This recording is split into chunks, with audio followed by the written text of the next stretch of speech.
உயிர்கோளம் பாடத்தில் சரி அங்கிகள் பாகுபாடு வரும் அந்த பாடத்தில் நாங்கள் பார்த்த பாயிண்ட்ஸ் என்னென்ன பார்த்தீங்கன்னா, பூமி ஒன்றில் அங்கிகள் வந்து எப்போ தோன்றுச்சு, எப்போ ஒரு அங்கி ஒன்று தோன்றுச்சுன்னு சொன்னால் 3.6 பில்லியன் வருஷங்களுக்கு முன்னே தோன்றுச்சுன்னு சொல்லி பார்த்துக்கிறோம். எப்படி நீங்கள் சொல்லணும், இன்றைக்கு 3.6 பில்லியன் வருடங்களுக்கு முன்னர் தோன்றியது அங்கி எப்போ தோன்றுச்சுன்னு சொல்லி கேட்டால்.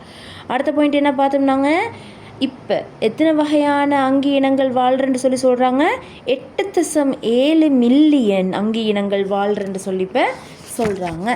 சரியா? பாகுபாடுன்னு சொன்னால் என்ன, பாகுபாடுன்னு சொன்னால் என்னன்னு பார்த்தோம்.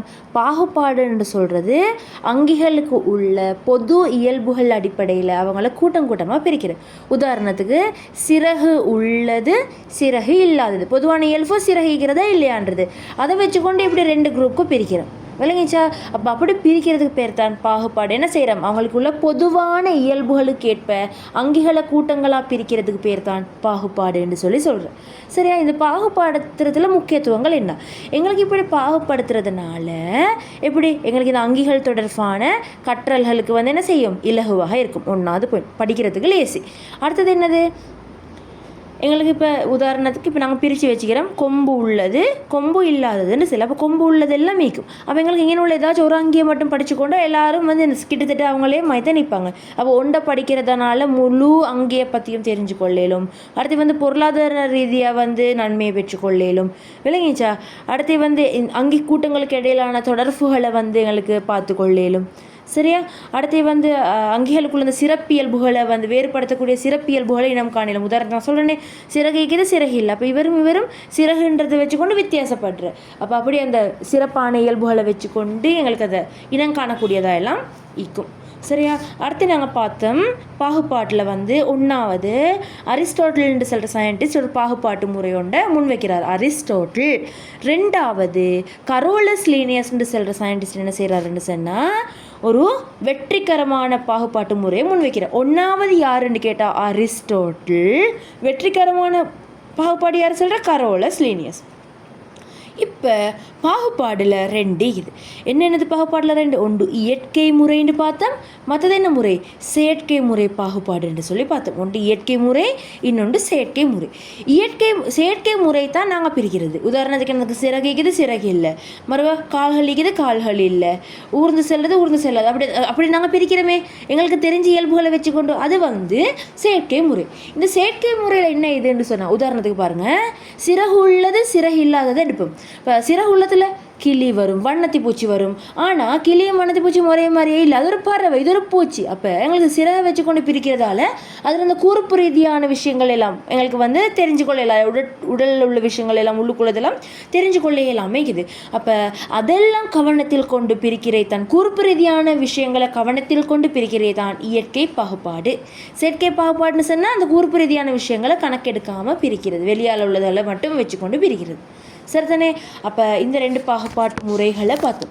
அடுத்தது 3 ராச்சிய பாகுபாட்டு முறை.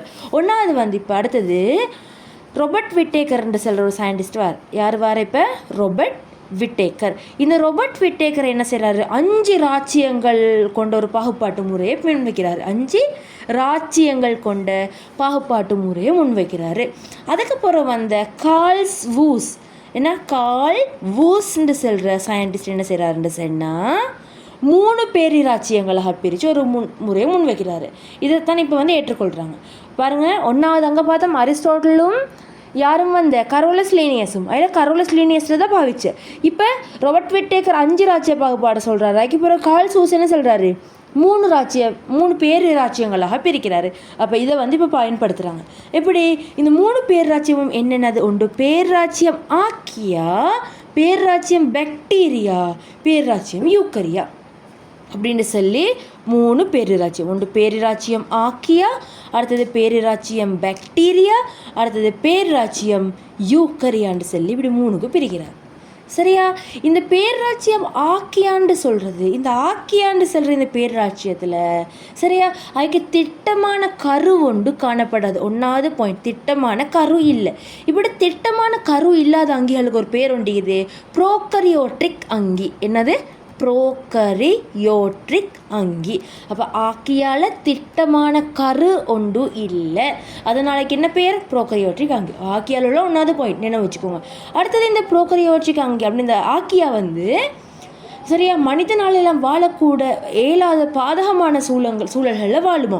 எப்படி உள்ள இடத்துல? எரிமலையில் வாழலும், பாலைவனத்தில், மரோ பனிமலைகளில் வாழலும், வெந்நீரூற்றுக்கள் சுடுதண்ணி கிணறுவாங்க அதுக்கு வாழலும், சமுத்திரத்தில் அந்த பாதாள வளையம் அடியில் உள்ள துண்டுகளில் வாழலும், பனிப்பாறைகளில் வாழலும். அப்போ இந்த ஆக்கியாண்டு சொல்கிறது பாதகமான சூழலில் வாழும்.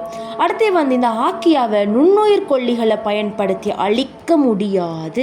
அதுக்கு சொல்ல நுண்ணுயிர் கோழிகளுக்கு தூண்டற்பேர் அற்றவைன்னு சொல்கிறேன். இதுக்கு உதாரணம் என்னன்னு சொல்லி பார்த்தோம். என்னென்ன உதாரணம் பார்த்தோம்? மெத்தனோஜென்ஸ் பார்த்தோம் உண்டு, மெத்தனோஜென்ஸ் பார்த்தோம். அடுத்தது வந்து 2 உதாரணம் நாங்கள் இதுக்கு பார்த்தோம். சரியா?